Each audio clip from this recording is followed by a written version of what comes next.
Hello and welcome back for another Brain Coach tip.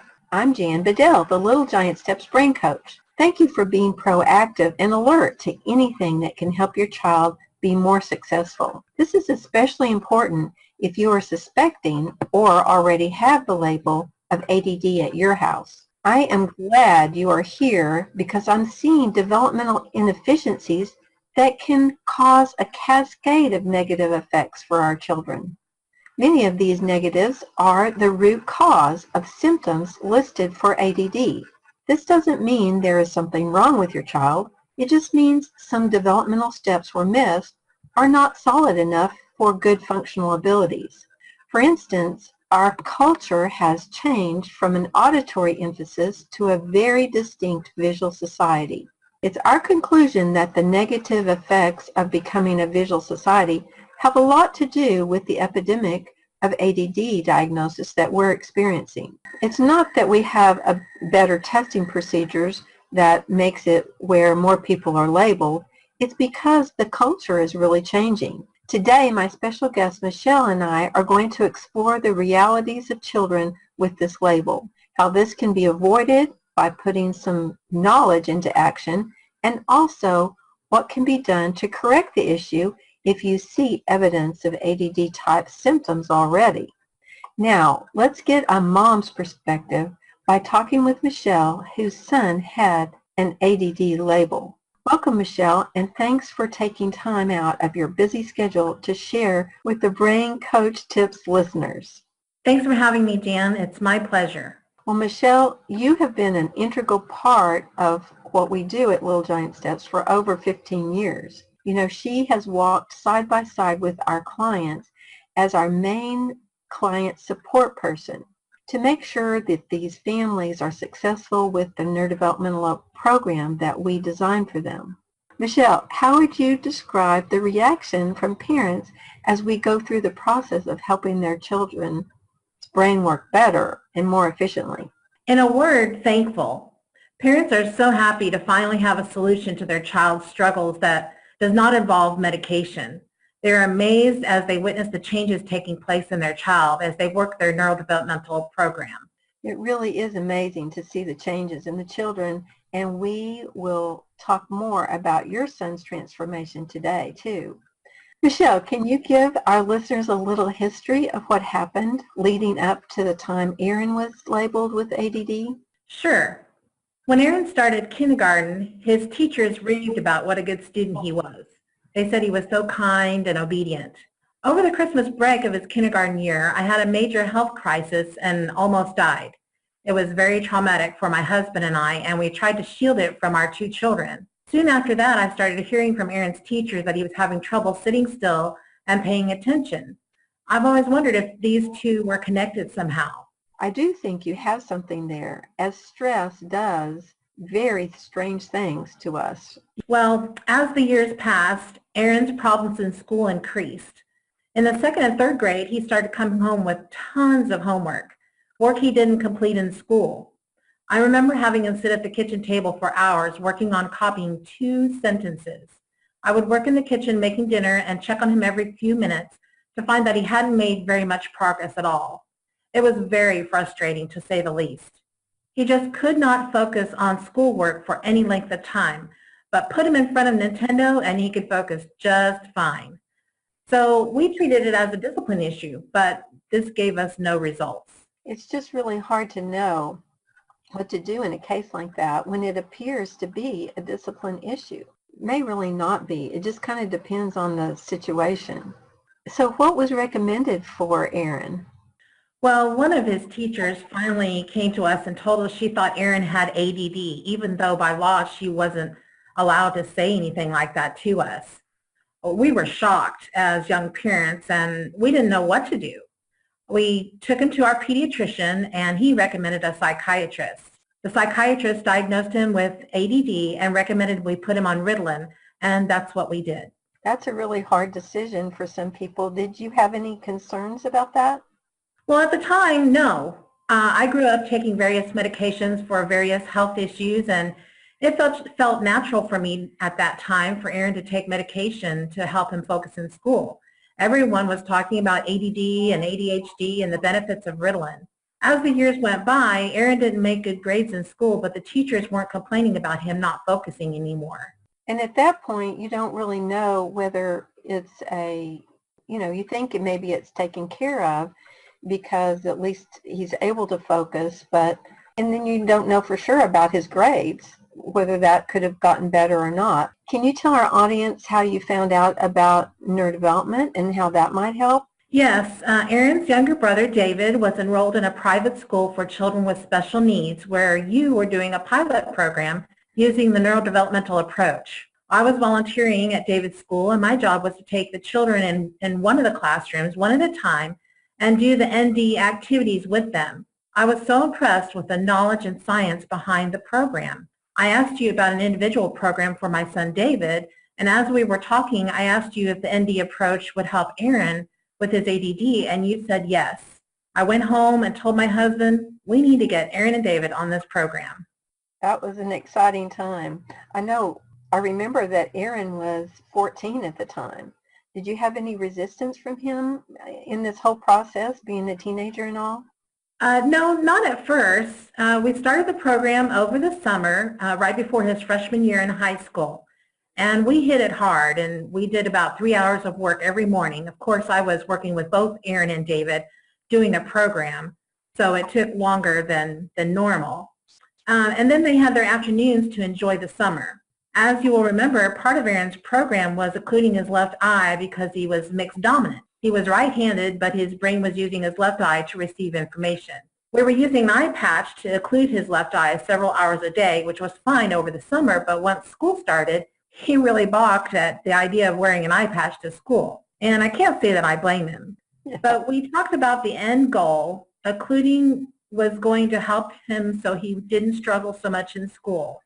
Aaron was a very obedient child, and after several talks, he finally agreed to wear the eye patch to school. He gave himself the nickname of Pirate and even had the word pirate in his email address.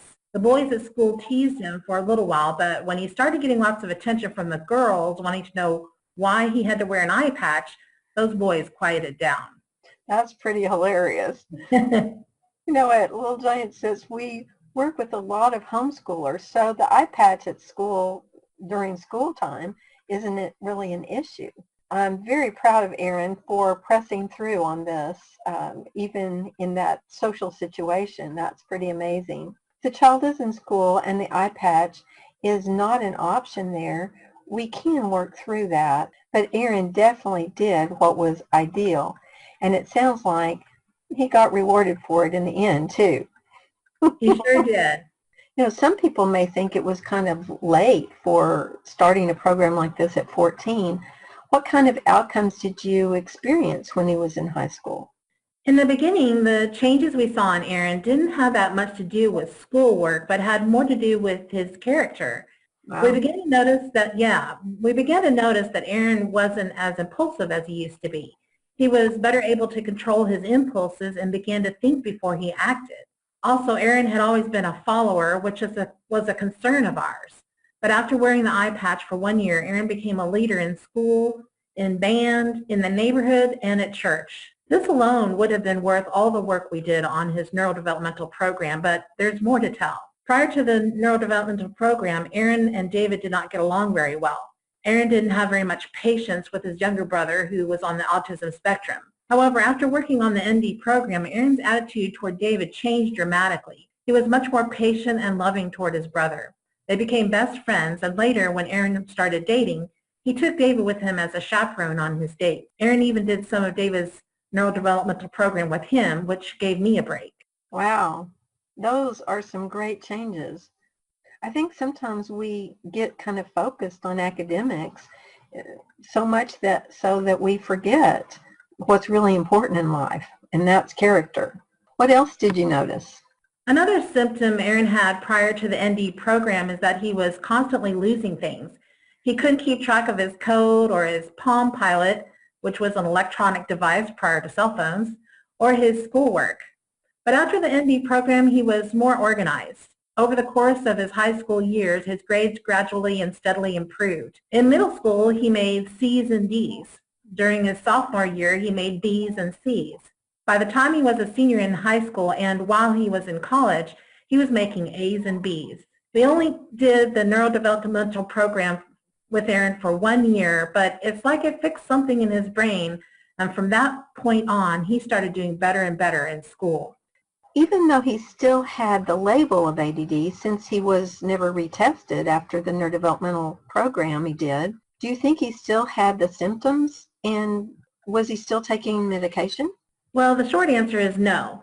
I can't remember now exactly when we stopped the Ritalin. I believe he still took it the first semester of his freshman year in high school while we were still working his ND program, but I know he definitely was off of it by the time he entered his sophomore year in high school.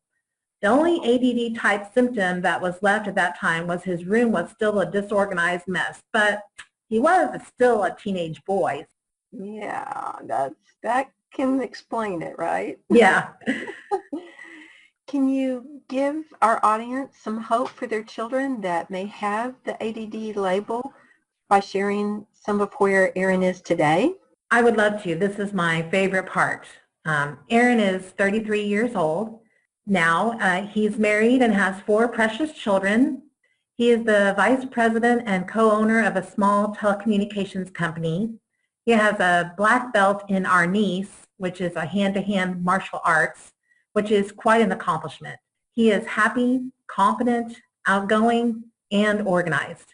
Aaron tells me that he checks his eye dominance from time to time to make sure he hasn't switched back, and it never has. You know, that is really such a fabulous outcome, and I really do hope that people take that to heart, that, you know, because sometimes you get fear coming in as you're raising your children and they have issues like this, and you fear for their future, but that is just an amazing story. So, you know, Michelle, all of these years we've been working together helping families incorporate this neurodevelopmental approach through the Little Giant Steps products and programs. I don't know about you, but it has proven to me that we are on the right track to bring help to families and to let them know that there must be more out there for their children. I agree, Jan. It's so frustrating knowing there are smart children out there who have such low self-esteem because they are struggling academically. I'm so thrilled to be part, even a small part, of the answer for these children and their parents who find their way to Little Giant Steps. It's been so rewarding to watch time and time again as our clients who are struggling with ADD-type symptoms overcome these struggles and change their lives for the better. It really is a rewarding field to be in, for sure. Yes.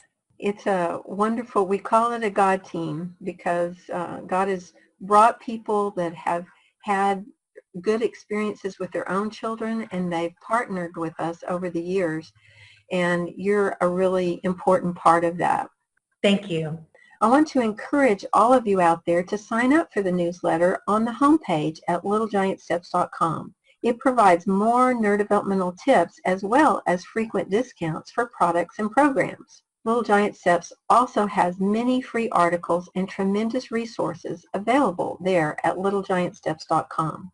If you want to make these ADD struggles a thing of the past, as Michelle and Aaron did, I encourage you to go to littlegiantsteps.com and click on the Our Services page for all the different options to address symptoms of ADD. There are also articles and resources on the Help for Labels page. If you want to be proactive in preventing these types of issues in your younger children, please look at Early Learning Foundations, or you can also look at the kindergarten and preschool mini programs. The Early Learning Foundations has math included, and the mini programs just has the neurodevelopmental aspect. By helping your child's brain be organized at a young age so they don't have to experience the things like Aaron did. In the past week's podcast, I've covered a wide range of topics about brain function. So whether you have a typically developing, gifted, or struggling learner, or even a developmentally challenged child in your home, there is something here for everyone. Well, that's all the time I have for today. I hope that I have assisted in your journey toward understanding how you can use neurodevelopment to help your children with ADD symptoms. Remember to consider the free metabolic consultations that are available. I am Jan Bedell Brain Coach on Pinterest. We also have great question and answer opportunities on Facebook. Be sure to stay tuned where you will receive more Brain Coach tips to make life and learning easier. In the meantime, please visit our sponsor, littlegiantsteps.com. We are dedicated to equipping you as parents so that your children can reach their full potential. Remember, neurodevelopment is a dynamic approach to life at any age. So think differently. The solution is not in the problem. Until next week, it's Michelle and the Brain Coach signing off.